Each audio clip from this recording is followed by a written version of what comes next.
고린도전서 1장 1절 말씀. 하나님의 뜻을 따라 그리스도 예수의 사도로 부르심을 받은 바울과 형제 소스데네는 고린도에 있는 하나님의 교회 곧 그리스도 예수 안에서 거룩하여지고 성도라 부르심을 받은 자들과 또 각처에서 우리의 주 곧 그들과 우리의 주 되신 예수 그리스도의 이름을 부르는 모든 자들에게 하나님 우리 아버지와 주 예수 그리스도로부터 은혜와 평강이 있기를 원하노라. 아멘. 네, 오랫동안 우리가 매월 한 번씩 성경을 지금 같이 상고하고 공부해보고 있습니다. 오늘은 이제 이 고린도 전서를 공부하고 나면 아마도 로마서, 사도행전 이렇게 있는데 로마서는 지금 강론하고 있고 그럼 사도행전이나 복음서로 아마 넘어가야 되지 않을까 생각을 해봐요. 이제까지 서신서들을 같이 공부해 오면서 여러분들에게 조금 더 성경을 좀 쉽게 볼 수 있는 방법, 그러니까 다시 말씀드리면 목사가 강론하지 아니하면 성경을 전혀 볼 수 없는 상태에서 좀 벗어나서 성경을 혼자 보더라도 볼 수 좀 있겠다. 중간중간에 어려운 것이 좀 있기는 있지만 그래도 혼자 공부할 수 있는 방법을 좀 찾아주어 봐야 되고 싶은 욕심이 저한테 있어서 이번 고린도전서 강론은 두 번에 걸쳐서 그러니까 한 4시간 정도 되죠. 오늘 2시간, 다음 달이든지 아니면 수원에 가서 예배 시간에 이어서 하든지 4시간에 걸쳐서 성경을 신학적 개념으로 풀지 아니하고 그냥 초등학교 한 3학년에서 6학년 정도의 실력, 문법적인 실력이라든가 인지적인 실력을 가지고 성경을 그냥 편집글이니까 읽어보면 크게 문제될 것이 없을 정도로 이렇게 볼 수 있는 한번 기회를 마련해야 되겠다 했는데 오늘 고린도전서가 그렇게 아마 보게 되어질 것 같습니다. 첫 번째 시간은 아마도 고린도전서의 역사적인 배경을 같이 살펴보고 두 번째 시간은 1장에서 한 6장까지 5장이나 6장까지 그냥 같이 읽어가면서 특별히 우리가 그 문화를 잘 모르고 그때 상황을 잘 모르기 때문에 어떤 문장을 보았었을 때에 문장 자체가 어려운 것은 아닌데 상황이 어렵기 때문에 이해 못하는 것들만 잠깐 설명을 하고 나머지는 이렇게 편지 왔네요 라고 그냥 읽어 내려가는 정도. 그렇게 물론 이제 가다가 보면 설명이 더 길어지겠지만 우선 그렇게 한번 시도를 해보려고 생각을 합니다. 먼저 고린도 전서지요. 고린도 전서는 당연히 바울이 고린도에 세워진 교회에게 편지를 써서 보냈습니다. 편지를 써서 보냈는데 그 편지의 양이 상당히 많아요. 고린도 전서만 하더라도 16장이죠. 후서는 13장인가요?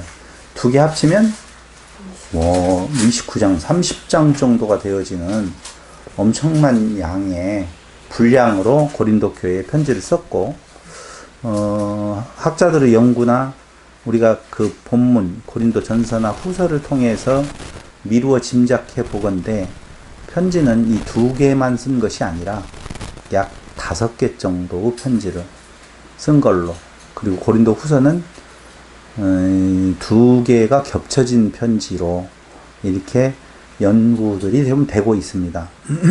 어쨌든 5번의 편지를 고린도 교회에 보냈다라고 하는 것은 그냥 쉽게 말하면 문제가 좀 많다 이런 정도. 그래서 한두 번의 편지로는 그 문제를 해결할 수 있는 방법이 아니었었다는 거죠. 그러니까 첫 번째 보낸 편지가 있는데 그 편지를 가지고도 문제가 해결이 안 됐고 두 번째 편지인 고린도 전서 그것을 통해서도 역시 다 해소가 안 되었고 또 세 번째 편지, 네 번째 편지, 다섯 번째 편지까지 네 번째 편지가 고린도 후서라고 보시면 되겠습니다.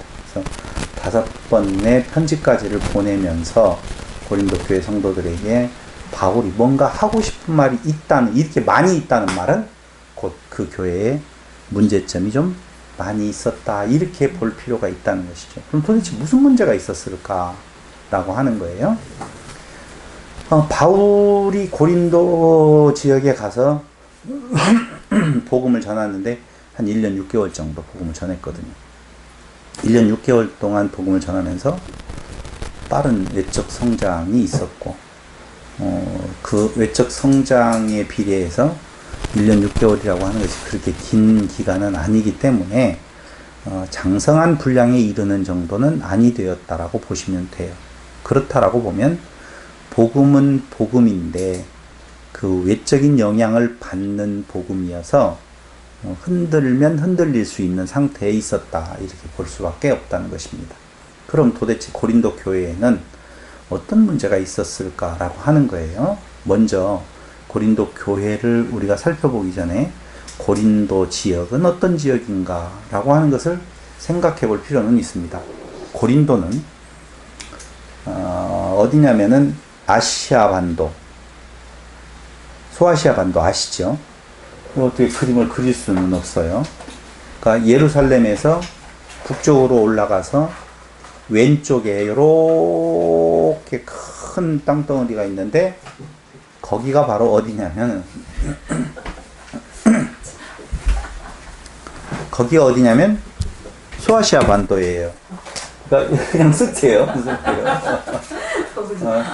요렇게 그냥 되어 있다고 보시면 돼요. 여기가 어디요? 예루살렘. 이면 이게 더 크지만 여기가 소아시아 반도지요. 소아시아. 더 커요. 요렇게 내려와서 요렇게가 이탈리아, 아니 마케도니아 반도. 요게 마케도니아 반도의 요 밑에 부분, 요 부분이 고린도예요. 고린도. 여기를 무슨 해라고 그래요? 지중해라고 그러거든요. 그러니까 지중해 무역, 이쪽은 이탈리아 반도가 이제 있잖아요. 그럼 요 지중해 무역의 중심 항구라고 보셔도 돼요. 고린도가. 그래서 지중해 무역의 중심지다. 이제 이해됐죠? 지난번에 이야기할 때는 로마로 향하는 길이 소아시아 반도에서 요렇게 가는 선상에 거의 많은 교회들, 중요한 교회들이 이렇게 있거든요. 근데 마케도니아 반도의 저 밑부분에 고린도가 있는데 요 일직선, 육지에서는 아니지만 지중해 해상무역의 중심지였었다라고 보시면 돼요. 그래서 마케도니아 반도의 남단 끝에 위치해 있어서 해상무역의 중심지가 되어졌기 때문에 여기에는 당연히 풍요로운 삶이 보장되어져 있었다라고 보시면 돼요. 해상무역이 있는 곳, 바다가 있는 곳에는 항상 그 바다에 나가는 자들의 안녕을 기원하기 위하여서 신들을 섬기는 일들이 너무 당연히 있는 내용이거든요. 그래서 많은 신들이 우상으로 자리 잡고 있었고, 그 중에서 해상무역이니까 바다의 신 하면 누가 떠올라요? 포세이돈. 그렇죠. 포세이돈을 섬기는, 그리고 멜리케르테스라고 하는 신을 섬기는 것, 또 중요한 사랑과 아름다움과 생식의 여신인 아프로디테라고 하는 신, 그 외에 신들이 많이 있지만 대표적인 신을 꼽으라고 본다면 우리가 알고 있는 포세이돈과 그 다음에 아프로디테, 이렇게 꼽을 수가 있지요. 그래서 이 아프로디테 신전이 있다라고 하는 것은 여기에 그 신전을 섬기는 성도덕이 문란한 것으로도 유명했다, 이렇게 말을 해요. 어떤 사람은 그거 아니었었다라고 말하는 자도 있어요. 근데 뭐 성적인 이야기가 나오니까 그냥 있었을 것이다라고 그냥 인정하고 가자고. 그래서 성도덕이 상당히 문란한 도시라고 그렇게 알려져 있어요. 뭐 그것을 대표하는 뭐 말도 있다, 뭐 이렇게 이야기하지만 저는 그런 말까지를 말하고 싶은 생각은 없고, 아무튼 신전이 있고 그 신전을 중심으로 해서 신전을 섬기는 부분에 있어서의 그 신전 안에서의 신을 풍요우 여신을 흥분시키기 위한 성적인 문란 부분, 그래서 거기에서 근무한다라고 할까요? 봉사하고 있는 여사제들이 있어서 오히려 성적 문란이 신전 안에서도 있었다라고 말을 하고 있어요. 자, 지중해 무역의 중심지고 많은 신들을 섬기는 신전이 있었고, 세 번째로는 여러 인종들의 전시장 같은 도시였었다, 이렇게 보시면 돼요. 당연하죠. 여러 군데에서 여러 군데 먹고 살기 위해서 오다 보면은 그곳에 여러 인종들, 그리스인, 로마인, 그리고 동방에서 오는 여러 사람들이 모여들고 있었다라고 보시면 돼요. 그럼 이렇게 많은 사람들, 여러 인종들이 모이면 어떤 현상이 일어나는 건가? 종교적 혼합주의. 이건 당연해요. 하나의 종교가 있는 것이 아니라 여러 개, 각기 자기가 섬기고 있는 신들이 모이게 되어지고, 사람은 하나에 만족하지 아니하고 뭔가 불안한데 저쪽에서 뭘 섬긴대. 그런데 그 신이 좋게 보이거든요. 다신론의 입장에서 그 신을 받아들이는. 그래서 종교적 혼합주의, 그 종교적 혼합주의는 꼭 어디하고 가는 건가?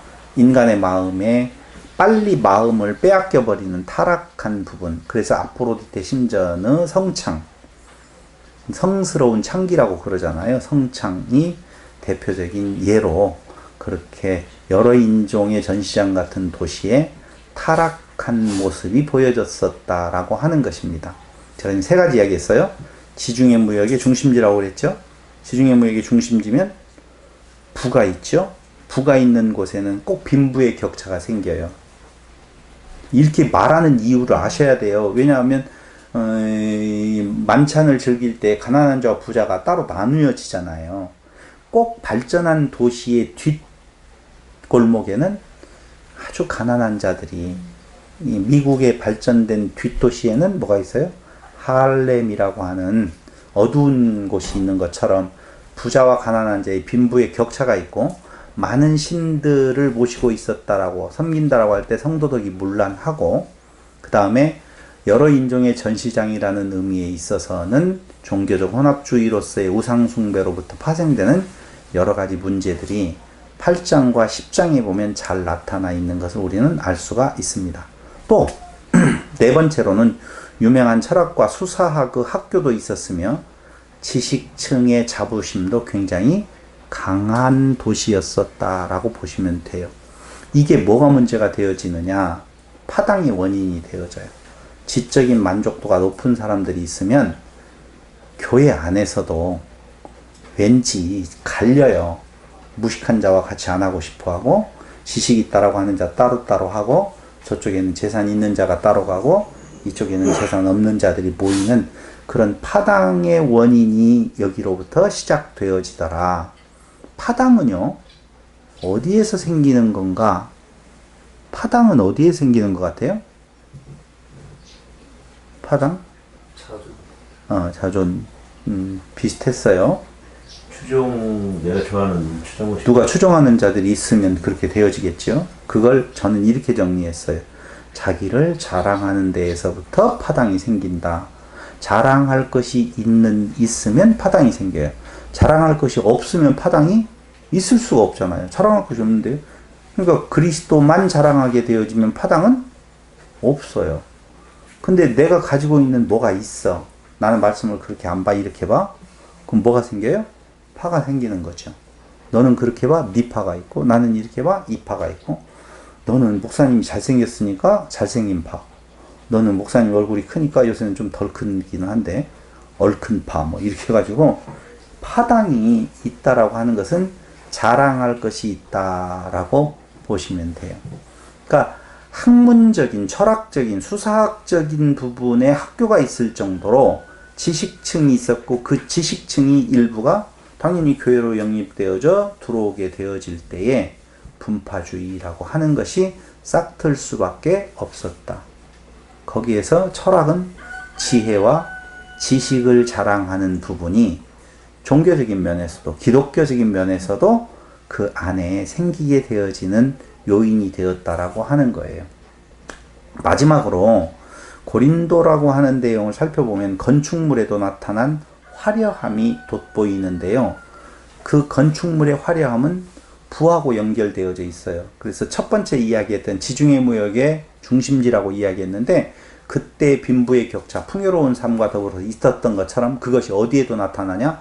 건축물에도 나타나고 있는 것을 볼 수가 있었다는 것이죠. 이것은 빈부의 격차는 성만찬에서 나오는 문제점이 있었잖아요. 따로따로 먹게 되어지는 그런 것들이 원인이 되어진다는 것이죠. 건축물은 고린도식, 이오니아식, 도리아식 들어봤어요? 이오니아식 건축법 봤잖아요. 그러니까 안 들어봐도 돼요. 내가 지금 말하니까. 고린도식 건축물이라고 하면 화려함, 정교함이고 이오니아식은 그 중간 정도고 제일 뭉툭하고 남성적인 양식, 도리아식이라고 그러거든요. 그 중에서 고린도식의 양식이 거기에 접목되어질 정도로 화려한 도시였었다라고 하는 거예요. 화려한 도시 생각하니까 건축물이 화려해진다? 뭐가 생각나요? 생각나면 안 돼요. 왜냐하면 너무 광범위하거든요. 바로 솔로몬의 성전이 생각나잖아요. 성전이 생각나지 않아요? 화려하게 지어놓고 지었다. 봐라 저걸 봐봐라 자랑하잖아요. 그러니까 사람들은 뭔가 건축물에 화려함이 들어간다. 겉으로 드러나는 어떤 것을 자랑한다 라고 이야기할 때는 자기가 있다라고 보시면 돼요. 그러니까 고린도 지역의 그런 특성이 고린도 교회 안에도 그대로 들어와 있는 부분, 완벽하게 씻어내지 못하는 상태가 있을 수밖에 없다라고 보셔야 된다는 것이죠. 그럼 고린도 지역이 그런 지역이었다면 고린도 교회는 어떻게 생겨났고 어떤 형태였었는 건가 한번 생각을 해본다면은 당연히 누구에 의해서 고린도 교회가 첫 출발이 되어져요? 하나님이요. 이런 대답 말고 그건 당연하고 바울에 의해서 고린도 교회는 세워져요. 언제 세워졌느냐? 바울의 2차 선교 여행 중에 고린도 교회가 세워집니다. 그때가 주 약 50년, 51년 정도라고 말하고 있는데요. 1년 반을 머무르면서 고린도 지역에서 개척을 하게 되어집니다. 누구의 도움을 받죠? 아까 이야기하던데요. 아굴라와 브리스길라 부부의 도움을 받습니다. 아굴라와 브리스길라는 아시다시피 주 49년에 로마 황제 글라우디오 황제의 칙령에 의해서 로마에서 추방되어져요. 누가? 유대인들이. 추방되어지게 되는데 고린도에 거주하던 바로 로마에 추방되어서 고린도에 거주하고 있었던 아굴라와 브리스길라 부부, 그들이 원래는 하는 일이 장막 깁는 일이었는데 마침 바울도 그 기술자였었거든요. 그래서 그렇게 만나서 그 아굴라 브리스길라 부부의 직원으로 취직을 하게 되어지는 거예요. 누가? 바울이. 근데 거기에서 마음이 맞아서 복음을 선포하게 되어지는데 이때에 복음이 선포되어지면서 사람들이 자꾸 많이 몰리게 되어지니까 누가 반발을 하게 되어지느냐? 유대인들의 반발이 있게 되어지고 그 유대인들의 반발 때문에 하나님을 경외하는 자 유스도의 집에 교회를 세우게 되어져요. 처음에 전도할 때는 어디에서 했었어요? 당연히 이 큰 도시에는 꼭 유대인 공동체가 있고 유대인 공동체에는 회당이 있고 회당에서 복음을 전하다가 너무 치우쳐지니까 유대인들의 반발이 있고 그 반발을 피해서 유스도라고 하는 사람의 집에서 이제 기독교 같은 처음 교회가 세워진다. 이렇게 외형적인 교회는 그렇게 세워져요. 그럼 이렇게 세워진 고린도 교회의 문제점은 도대체 뭐가 있었는가라고 하는 거예요. 이걸 알고 넘어가면 그냥 읽어가질 수 있는 부분이 되어져요. 고린도 교회의 문제의 원인은 예수 그리스도의 구원과 성령의 은사를 다시요. 예수 그리스도에 의한 구원과 성령에 임하셔서 성령의 은사를 받게 되었지. 은사 많이 나오잖아요. 그 은사를 어떻게 해석하고 있는 건가? 시간적 이원론이 아니라 헬라적 이원론에 의해서 이해를 한다 이거죠. 이게 무슨 말이냐 하면은요, 어려운 말 아니에요. 영과 육을 나누어요. 영과 육을 나누어서 영은 거룩한 거고 선한 거지만 육이라고 하는 것은 악한 것이다. 이렇게 정리를 해버리거든요. 헬라적 이원론이라고 하는 것이 영과 육을 나누어서 육은 악한 거고 영은 선한 것이다 라고 하는 이원론적 사고, 도케티즘이라고도 이야기를 하죠. 근데 요 사고로 구원도 보고 요 사고로 무엇도 봐요? 성령의 은사도 본다는 것이죠. 그렇게 해석을 한다 그 말입니다. 그러니까 영과 육의 본질적인 구분이 아니라 헬라적인 이원론으로 구분을 해서 보세요. 여기에 이제 참 우리들도 많이 고민하고 있는 부분이 여기에 있습니다. 구원은 받았어요? 받을 거예요? 받았어요? 그럼 이제 끝났어요?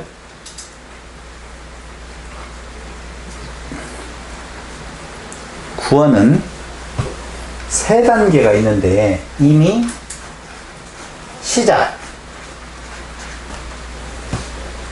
과거지요? 시작되었으니까 나중, 완성, 미래지요? 현재는 뭐예요? 지금,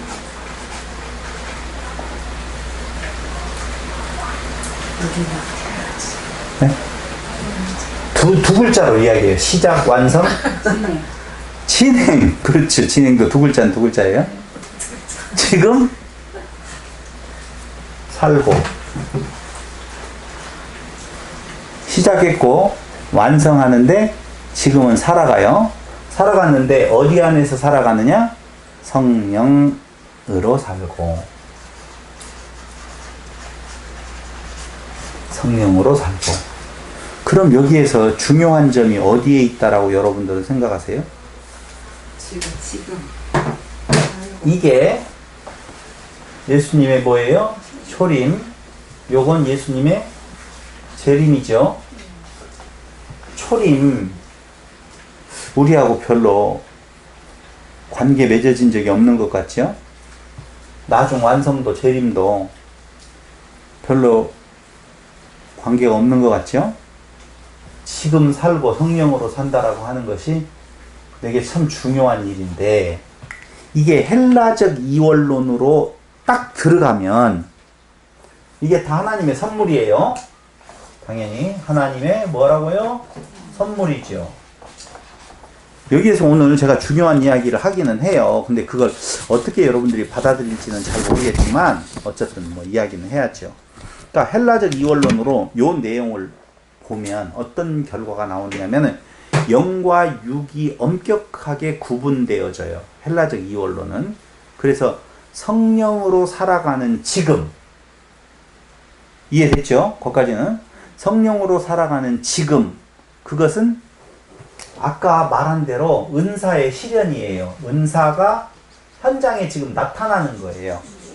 자, 그런데 그 은사가 내게 지금 있어서 지금 살아요. 근데 은사가 지금 내 지금 사는 삶 가운데 나와요. 근데 나는 A 은사, 너는 B 은사, 너는 C 은사, 너는 D 은사, 막 이렇게 은사가 다를 거 아니에요. 그 달리 나타난다라고 할 때 이원론적인 사고는 영은 선한 거고 육은 악한 것이라고 보면 어떤 은사는 더 좋은 거고 어떤 은사는 조금 덜 좋은 거고 어떤 은사는 별로 안 좋은 거고, 이런 구분이 헬라적 이원론에서는 있단 말이에요. 그래서 어떤 은사가 더 좋으냐라고 자꾸자꾸 시비거리가 생길 수밖에 없는 거예요. 그럼 성령으로 살아가는 지금 은사의 실현을 영혼이 육신을 벗어나 구원에 완성된 것으로 보아버려요. 한번 들으시면 돼요. 그러니까 영혼이 육신을 벗어나서 구원에 완성된 것으로 보고 그 구원에 완성된 내게서 나가는 은사, 이것은 자랑거리가 되며 자랑을 하면서 그 은사를 시행하는, 특히 무슨 은사에 대해서 더욱더 그들이 대단한 자부심을 갖느냐면은 방언. 왜냐하면 일반적으로 안 들어본 소리란 말이에요. 그러니까 특별한 어떤, 나는 특별해, 그래서 하나님과 직통으로 통화할 수 있어, 이런 것들 때문에 은사를 자랑하며 높아지면 자기가 왕 같은 자다 라고 생각을 하거든요. 그래서 높아져서 왕 같은 삶을 누릴 수 있다고 믿었던 거예요. 그게 4장 8절에 이렇게 나오잖아요. 바울이 그렇게 말을 해요. 뭐라고 이야기하냐면, 너희가 이미 배부르며 이미 풍성하며 우리 없이도 왕이 되었도다, 이렇게 말을 하잖아요. 이게 도대체 무슨 말인가 이해 안 됐을 거 아니에요. 이 말이 그런 말이에요. 이미 그들은 영혼이 육신을 벗어나서 구원에 완성된 것으로 보고 완성된 나에게 나타나는 하나님의 은사는 나에게 자랑거리가 되며 내 은사가 무엇이냐에 따라서 높아져서 왕같은 삶을 누릴 수 있다라고 믿었다, 그 말입니다. 그게 조금 전에 이야기했던 너희는 이미 배부른 자요 부요한 자들이 되었다. 그 다음 나오는 말이 있죠. 8절, 우리 없이도 왕이 되었도다. 우리가 너희와 함께 왕노릇하기 위하여 참으로 너희가 왕이 되기를 원하노라. 이게 무슨 말일까요? 그러니까 한글이 아니기 때문에 헬라어를 한글로 지금 번역했잖아요. 번역하니까 그 높낮이라든가 그 문장의 그 어떤 흐름을 우리나라 우리 글로 같이 못 느낀다니까요. 그러니까 너희가 이미 높아져서 왕같이 되었도다라고 이야기하면서 바로 이어서 우리가 너희와 함께 왕노릇하기 위하여 참으로 너희가 왕이 되기를 원하노라. 바울은 왕이 되기를 원한다고 그랬잖아요. 저를 보시고 거기 두더지게 쳐다보지 마. 저하고 대화를 하자고요. 이게 무슨 말일까요? 같이 가자. 같이 가자. 비꼬는 그렇죠. 비꼬는 말이에요. 그냥 한글로 되어 있는 아마 편지였으면 너희가 왕같이 되었다. 아주 그냥 같이 왕 한번 되어보자라고 하는 말은 비꼬는 말이거든요. 근데 그 비꼬는 말로 못 보니까, 성경을 그렇게 못 보니까 바울이 왜 왕이 돼? 나도 왕이 되기를 원한다? 이렇게 생각을 한다는 거예요. 그냥 편지로 읽었으면 너무 쉽잖아요. 아니 앞에 지금 책망을 했는데 거기에다 같이 왕이 되자라고, 너희만 왕 되어서 내가 기분 나쁘니까 나도 같이 왕 되자, 이렇게 말할 리는 없을 거 아니에요. 그래서 편지 읽는 식으로 읽으면 너무 쉽다라고 말씀을 드리는 거예요. 그래서 이렇게 다시 한번 해석해 볼게요. 너희는 이미 배부른 자요 부요한 자들이 되었다. 우리를 떼어놓고 너희는 벌써 왕들이 되었구나. 여러분이 진정 왕처럼 되었으면 좋겠다. 얼마나 좋을까? 너희가 이미 왕들이 되었다면 얼마나 좋을까? 이런 말이에요. 그 말은 제가 이렇게 평범하게 읽으니까 그렇죠? 다시 읽을게요. 여러분이 진정 왕처럼 되었으면 좋겠다. 인간들아. 그럼 나도 왕이겠다. 너희가 왕이니까. 웃기고 있네. 이런 거예요. 이해됐죠? 너무 쉽잖아. 어렵지 않아요. 그랬으면 우리도 너희의 왕노릇함에 동참할 수 있었을 텐데. 반어법이에요. 그러니까 그렇게 어려운 이야기 아닌데도 우리 글이 아니기 때문에 어렵게 느껴지고 곡해해서 다른 쪽으로 잘못 해석할 수가 있다는 것이죠. 두 번째, 헬라적 이원론을 살펴보면은요, 육신을 벗어나서 신령한 존재, 영적 존재가 된 것으로 착각하는 자들이 있었다는 거예요. 3장 1절 볼래요? 형제들아, 내가 신령한 자들을 대함과 같이 너희에게 말할 수 없어서 육신에 속한 자, 곧 그리스도 안에서 어린아이들을 대함과 같이 하노라. 그들이 신령하다라고 생각하고 있었다니까? 그들은? 근데 나는 너희들을 신령한 자로 대할 수가 없어. 너희들은 신령해서 그렇게 행동을 하는 것이 아니라 아직 어리기 때문이야. 그래서 어린아이같이 내가 지금부터 말할게 라고 하면서 2절, 내가 너희를 젖으로 먹이고 밥으로 아니하였노니 이는 너희가 감당하지 못하였음이거니와 지금도 못하리라. 너희는 아직도 육신에 속한 자로다. 너희 가운데 시기와 분쟁이 있으니 어찌 육신에 속하여 사람을 따라 행함이 아니리요. 그들 스스로는 육신을 벗어나 신령한 존재가 되었다라고 영적 존재가 있는 것으로 착각하고 있는데 아니라는 것이죠. 그러므로 그리스도의 재림 때에 우리의 몸이 부활한다는 말을 이해할까요? 못할까요?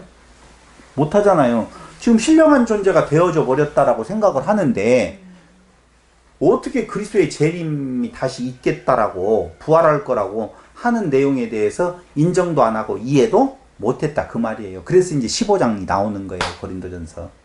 부활에 대한 이야기들이 그래서 나오게 되어진다. 그래서 우리의 몸이 부활한다는 말을 이해하지도 못하고 불필요한 것으로 생각하고 있었다는 거예요. 그것이 헬라적 이원론에 사로잡힌 성도들의 모습이었었어요. 또 하나 그들은 세례받을 때 그리스도 안에서 이미 죽고 부활하였다라고 믿어요. 그들이 세례를 받을 때 이미 죽고 다시 부활했다라고 믿으면서 그 증거를 뭘로? 나는 옛사람은 죽고 이제 세례받을 때 어떻게 됐다고요? 새 사람을 입어서 새로운 부활을 내가 이미 입었다라고 생각을 했어요. 그 증거로서 그들은 은사, 특히 무엇? 방언으로 그 증거를 삼는 거예요. 내가 새로운 사람이 아니면 내가 이 모르는 말을 어떻게 할 수가 있겠느냐 라고 하는 쪽에서 나는 이제까지의 사람이 아니라 새로운 다른 사람이구나 이렇게 생각을 하는 사조가 있었다니까요. 그런 흐름들이 있었다 그 말입니다. 그러니 그 방언을 얼마나 자랑하고 싶었겠어요. 새로운 사람에게서 나타나는 그 방언을 특별히 자기가 가진 것으로 생각하여서 그걸 자랑하며 교만과 멸시, 가지지 못한 자를 향한 멸시, 시기와 분쟁을 발생시키고 있다는 것이 고린도전서 12장부터 13장, 14장에 걸쳐서 나오는 내용들이에요. 그럼 여기에서 구원과 은사에 관한 신비를 헬라적 수사학이 수사학이나 헬라적 수사학이나 철학의 지식으로 서로 사람의 말과 지식으로 변환시켜서 사랑의 경쟁을 벌이는 일들이 있는 것이 자 1장 18절 보세요. 1장 18절 구원과 은사에 관한 신비를 헬라적 수사학이나 철학의 지식으로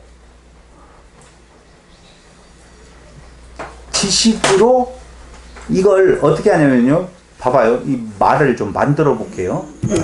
그러니까 구원과 그 다음에 은사에 관한 신비적인 부분을 그들이 지금 발전하고 있었던 도시에서 수사학이나 철학이 발전했다고 그랬잖아요. 그렇죠? 그러니까 헬라적 수사학이나 철학의 지식으로 바꿔요. 뭘 바꾸느냐? 구원과 무엇에? 은사에 대한 것을 사람의 말과 지식으로 변환시켜서 자랑 경쟁을 그들 가운데 발생시키더라 라고 하는 거예요. 이해됐어요? 그러니까 수사학이나 철학의 발전이 내게 지금 나타나는 구원과 은사에 대한 내용을 어떻게 해요? 특별한 어떤 그러니까 철학이나 수사학은 그 지식의 높낮이에 따라서 더 좋은 것이 있고 아직 미치지 못한 어린아이와 같은 단계에 있는 거잖아요. 근데 그 구원과 은사에 대한 것을 대입을 시켜요. 그렇게 해서 너는 조금 더 낮은 은사, 나는 조금 더 높은 은사 이렇게 지금 바꾸어서 서로 간에 서로의 은사를 자기가 가진 것을 자랑하는 경쟁이 일어나게 되어졌다.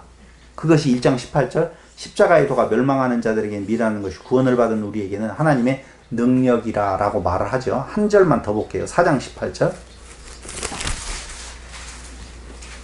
어떤 이들은 내가 너희에게 나아가지 아니할 것 같이 스스로 교만하여졌으나 라고 바울이 오지 아니하다라고 보면은 자기들이 받은 은사에 대한 내용을 뭘로? 그 수사학이나 철학적인 개념으로 그들을 등급을 매겼던 것처럼 교회 안에서의 등급을 가지고 은사를 가지고 스스로가 높아진 상태에 있었다라고 하는 것을 지금 말해주고 있는 거예요.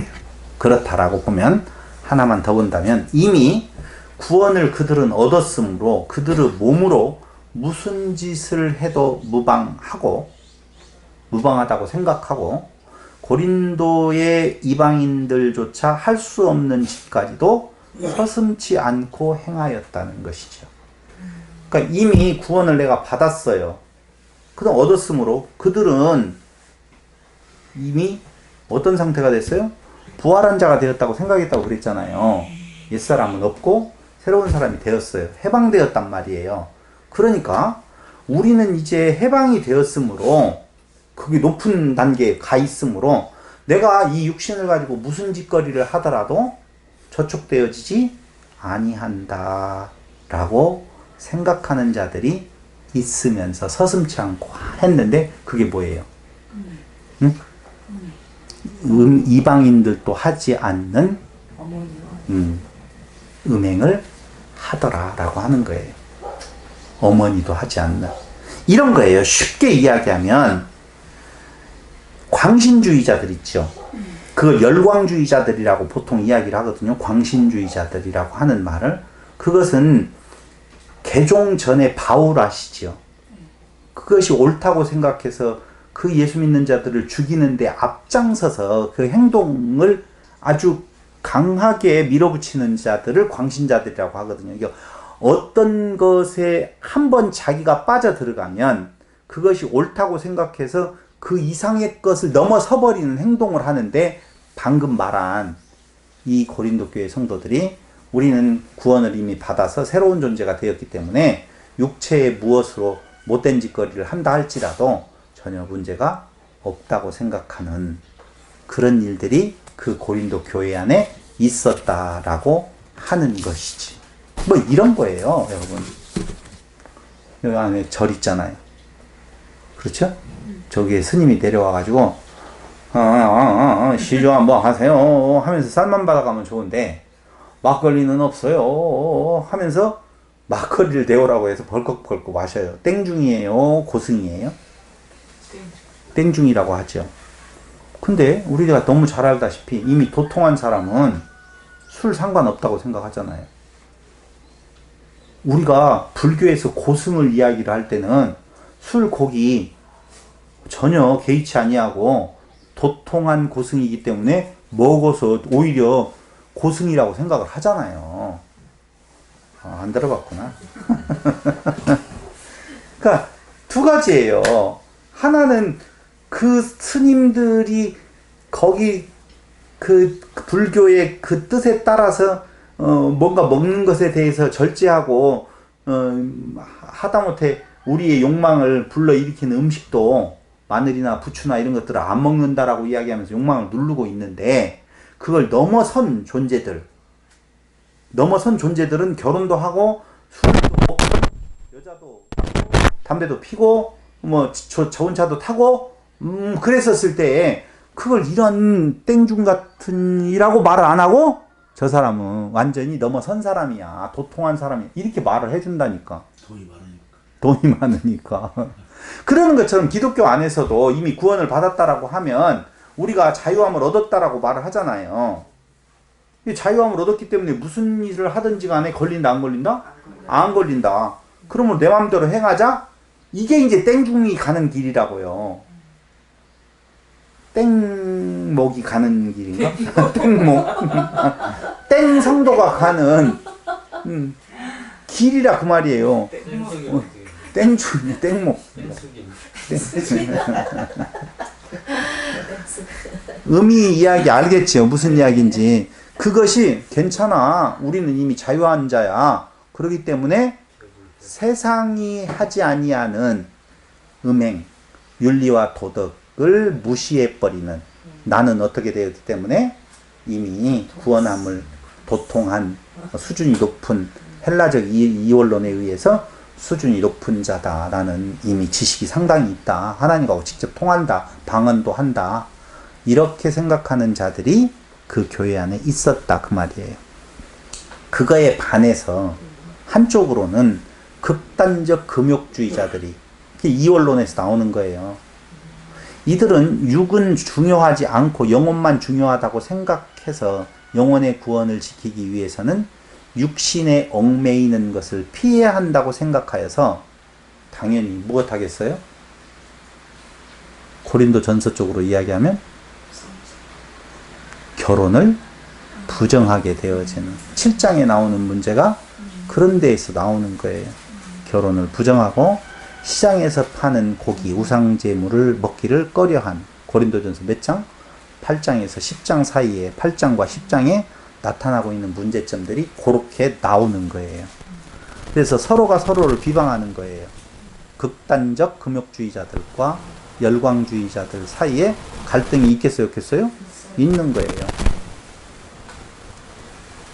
약한 자들이라고 멸시하고 누가? 극단적 금욕주의자들의 입장에서는 어떤 자들을 도를 넘어섰다라고 하면서 무엇을 해도 걸림이 없다라고 말하는 자들을 방탕한 자들이라고 비난하고, 또 극단적 금욕주의자들의 입장에서는 방탄자들이라고 말하고, 그들의 입장에서는 금욕주의자들을 뭐라고 말해요? 아이고 신앙이 약한 자들이야, 약하니까 저러고 있는 거야 라고 멸시하는, 둘 다 영적 교만 상태에 있는 그런 일들이 고린도 교회 안에 있었다 그 말입니다.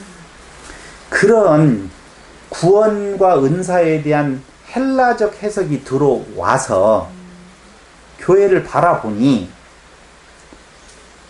바울은 누구예요? 그 교회를 세운 자잖아요. 그러니까 교회가 분쟁이 일어나가지고 파당이 갈라질 때 꼭 뭔 파가 있어요? 목사파가 있고, 누가 있어요? 장로파가 있고, 또 한쪽에서는 누구 파가 있고 누구 파가 있는데, 바울은 근본적으로 세웠던 사들이기 때문에 바울을 따르는 편들이 있어요. 그런데 그 바울을 별로 못마땅해 하면서 아볼로를 따르는 자들이 있어요. 왜 그럴까요? 바울은 어디를 보면 알 수가 있냐? 고린도후서 10장 10절에 보면, 고린도후서 10장 한번 보세요. 10장 7절. 그들 가운데 어떤 사람들과 같이 너희는 우상 숭배하는 자가 되지 말라. 기록된 바 백성이 앉아서 먹거나 일어나 뛰는 나무와 같으니. 거기 아니에요. 10장 10절. 고린도 후서를 본다는 것이 고린도 후서 10장 10절.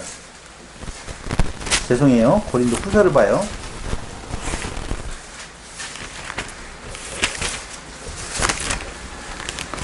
10장 7절을 먼저 한번 보고 갑시다. 10장 7절. 너희는 외모만 보는도다. 만일 사람이 자기가 그리스도에게 속한 줄을 믿을진데, 자기가 그리스도에 속한 것 같이 우리도 그러한 줄을 자기 속으로, 외모만 본다고 나오죠. 10장 10절. 그들의 말이, 그의 편지들은 무게가 있고 힘이 있으나 그가 몸으로 대할 때는 약하고 그 말도 시원하지 않다 하니. 바울에 대한 이야기예요. 예, 별로 못생겼는가 봐요. 몸도 부실하고, 그리고 또 말은 별로 어눌했다라고 이야기를 해요. 진짜 어눌했는지 잘 모르겠지만, 그런데 그러한 바울이 그 모습으로 어떻게 했어요? 그 교회를 세웠으니 그를 따르는 자들이 있을 거 아니에요. 근데 그들을 따르면서 고린도 교회의 지역 특성상 수사학이나 철학이 발달되어 있다라고 말을 한다면 그 배운 자들이 들어와 있을 거 아니에요. 그렇죠. 그 배운 자들이 들어와 가지고는 누구를 좋게 봐요? 아볼로. 아볼로는 어떤 존재인 건가? 알렉산드리아 출신의 성경 해석 능력과 수사적 능력의 소유자라고 사도행전 18장 24절, 28절에 보면 나와 있어요. 그러니까 바울은 가짱게 보여요. 근데 아볼로는 지적으로 보이잖아요. 우리는 바울을 뭘로 생각해요? 바리새인 중에 바리새인이요, 가말리엘의 문화라고 해가지고 굉장히 똑똑한 걸로 보지만, 외형적으로 보기에는 애모도 볼품이었고 말도 더듬었던 것 같아요. 그런데 편지를, 워낙 많은 편지를 써놨잖아요. 성경으로 채택되어진 편지를 썼기 때문에 대단히 훌륭한 사람으로 보지만 외적으로 보면 저 같았는가 봐요. 안 그래요? 갑자기 좀 썰렁해졌어요? 너무 잘생겼는데 그것도 교만이라고요? 어쨌든 그래서 바울파가 있고 아볼로를 따르는 아볼로파가 있어요. 거기에 베드로라고 하는 존재도 베드로는 그때 당시에 상당히 그래도 인정받을 수 있는 사도 아니겠어요? 수제자이고 뭐 그런 것도 있고 베드로가 예루살렘 교회에서 행했던 어떤 일에 대해서 그들이 알고 있는 부분이 있어요. 그래서 베드로를 따르는 자들이 있어요. 거기에 반해서 야 무슨 사람파가 어디가 있어, 급파도 아니고 무슨 파? 그리스도파여야 돼 해가지고 그리스도파까지 생겨나는 것이 1장 10절로 4장 21절에 보면 사람파가 무슨 말이냐 그리스도파지 라고 주장하는 자들이 있었다 그 말이에요. 거기까지 이해됐죠? 그럼 헬라적 이원론이 고린도 교회에 미치는 영향은 파당이 생기게 되어지는 또 하나의 토대가 되어졌다 라고 말할 수가 있는 거예요. 자, 그 문제는 뒤에 본문에 가서 설명을 더 하도록 하고, 왜냐하면 본문에 말하는 내용이 의외로 쉬운 말이에요. 근데 어렵게 우리가 해석할 수 있어서 본문에 가서 말씀을 드리기로 하고, 처음에 이야기했던 것처럼 바울과 그러한 고린도 교회의 관계 세웠고, 세운 뒤에 떠나가 있었고 고린도 교회에 문제가 있다라고 하는 내용을 듣게 되어져요. 듣게 되어지는데 바울은 서신으로 고린도 교회하고 교제를 합니다. 5번으로 보는데요. 이전 편지, 즉 고린도전서 5장 9절로 이전 편지라고 하는 말이 나와요. 5장 9절.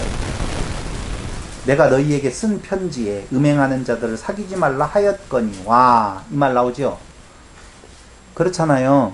그러니까 고린도 전서가 처음 편지가 아니라 이전 편지에 뭐라고 썼느냐면 음행하는 자들을 사귀지 말라 이렇게 말을 하니까 그들은 어떻게 받아들였냐면은 밖에, 교회 밖에 있는 존재들하고 사귀지 말라는 말로 알아듣고 그들하고 멀리하니 그 말이 아니야 라고 설명해 주는 내용이 지금 9절이에요. 이 말은 이 세상에 음행하는 자들이나 탐하는 자들이나 속여 빼앗는 자들이나 우상 숭배하는 자들을 도무지 사귀지 말라 하는 것이 아니니 만일 그리하려면 너희가 세상 밖으로 나가야 할 것이라 라고 이야기를 함으로 인해서 그 문제 아니야 어디에 하는 이야기였었냐라고 보면 이 교회 안에서 내가 음행하는 자를 사귀지 말라고 한 거야 라고 하는 것으로 보아서 이 고린도전서가 쓰여지기 전에 하나 편지가 있었다 그 말이에요. 아시겠죠? 그런데 두 번째 고린도 교회의 소식을 글로에의 지편으로 들어요. 1장 10절로 17절. 또 고린도 교회 대표단으로부터 소식을 들어요. 고린도전서 16장 17절에 보면, 그러니까 바울이 고린도 교회를 떠나오고 난 뒤에 두 가지의 경로를 통해서 고린도 교회에 이런 문제가 있습니다. 무슨 문제가 있냐면 결혼 문제, 우상 제물에 관한 문제, 예배 때의 혼란, 여성이 써야 되느냐 안 써야 되느냐, 복장 문제, 성만찬 시의 분란, 은사에 대한 내용, 부활에 관계된 문제, 마지막으로 무슨 문제가 있었겠어요? 네? 네? 네? 결혼 이야기 했어요. 네, 잘 들어봐요. 네? 음해? 네. 연보 문제, 헌금 문제에 대한 내용들이 있다라고 말을 해요. 그 말을 듣고 고린도 전서로 응답하는 내용이 바로 지금 우리가 보는 고린도 전서 몇 번째 편지? 2번째 편지인 거예요. 그런데 문제는 이때에 바울은 디모데를 파송을 해요. 고린도 교회에. 직접 고린도 교회를 방문해요. 그런데 거기 고린도후서 2장 1절로 5절에 보면, 고린도후서 1장 1절로 5절 보세요. 고린도후서 2장 1절로 5절. 내가 다시는 너희에게 근심 중에 나아가지 아니하기로 스스로 결심하였노니 내가 너희를 근심하게 한다면 내가 근심하게 한 자밖에 나를 기쁘게 할 자가 누구냐. 내가 이같이 쓴 것은 내가 갈 때에 마땅히 나를 기쁘게 할 자로부터 도리어 근심을 얻을까 염려하며 또 너희 모두에 대한 나의 기쁨이 너희 모두의 기쁨인 줄 확신함이로라. 내가 마음에 큰 눌림과 걱정이 어떻게 해요? 걱정이 있어 많은 눈물로 너희에게 썼노니 이는 너희로 근심하게 하려 하는 것이 아니요 오직 내가 너희를 향하여 넘치는 사랑이 있음을 너희로 알게 하려 함이라 라고 나오잖아요. 그러니까 이걸 신학자들은 스라린 방문이라고 이야기를 해요. 방문했는데 제대로 뭐 했어요? 성과를 거두지 못하게 되어졌어요. 그래서 바울은 돌아와서 다시 눈물로 편지를 써요. 혹독한 편지를 써서 보내요. 그래서 디모데 편에 보냅니다. 이게 몇 번째 편지? 아니요, 세 번째 편지라니까요. 고린도 전설, 아니요. 첫 번째 인전 편지가 있었고, 두 번째 편지로서 문제에 대한 답을 해서 주었고, 그 다음에 그걸로도 해결이 안 되니까 방문을 하잖아요. 방문을 했는데 그들에게 환영받지 못했어요. 돌아와가지고 눈물의 편지를 써요. 편지를 써서 보내요. 그때는 상당히 센 발언을 해서 혹독한 편지라고 이야기하는데 그렇게 해서 디도편에 그 편지를 보내거든요. 네. 아, 디모데 편에. 디도 편에. 그때 디모데를 보내는 건 파송을 했었고 편지는 디도 편에 보내요. 세 번째 편지를. 근데 이 보냈는데 보내놓고 마케도니아에서 디도를 만나요. 고린도후서 2장 12절로 13절에 나와요. 디도를 만나요. 디도 편에 편지를 보냈다고 그랬잖아요. 디도가 이제 와서 소식을 전할 거 아니에요. 근데 그 디도 편에 좋은 소식을 듣게 되어져요. 그게 고린도후서 7장 6절에 나와요. 그래서 그 소식을 듣고 쓴 편지가 무슨 편지? 고린도 후서예요. 써서 위로하고 격려하는 편지를 보내는데 또 다른 위기가 발생을 하게 되었어요. 그러니까 고린도 후서는 몇 번째 편지예요? 네 번째 편지예요. 근데 그 편지를 1장에서 9장까지 써서 놓고 있는데 다른 소식이 들려오니까 거기에다 덧붙인 편지를 하나 더 쓴 것이 10장부터 몇 장까지? 나머지 부분까지를 썼다. 그 문제가 뭐였었냐면은 또 다른 위기가 고린도 교회에 발생했다라고 하는데 거짓 지도자, 거짓 사도들이 선동하고 있다. 그게 고린도후서 11장 4절의 내용이에요. 그래서 거짓 사도들에게 맞서기 위해서 쓰는 편지가 고린도 후서 10장으로부터 몇 장까지? 13장까지. 이것이 다섯 번째의 편지라고 보아야 된다는 것이지요. 이는 이렇게 많은 편지로 교제했다는 말은 고린도 교회가 많은 문제점에 노출되어져 있었다는 것에 대한 반증이다. 이런 상황이에요. 이런 상황을 가지고 이제 고린도 전서 몇 번째 편지? 두 번째 편지를 한번 읽어가면서 두 번째 시간에 해독을 한번 해보겠습니다. 잠깐 쉬겠습니다.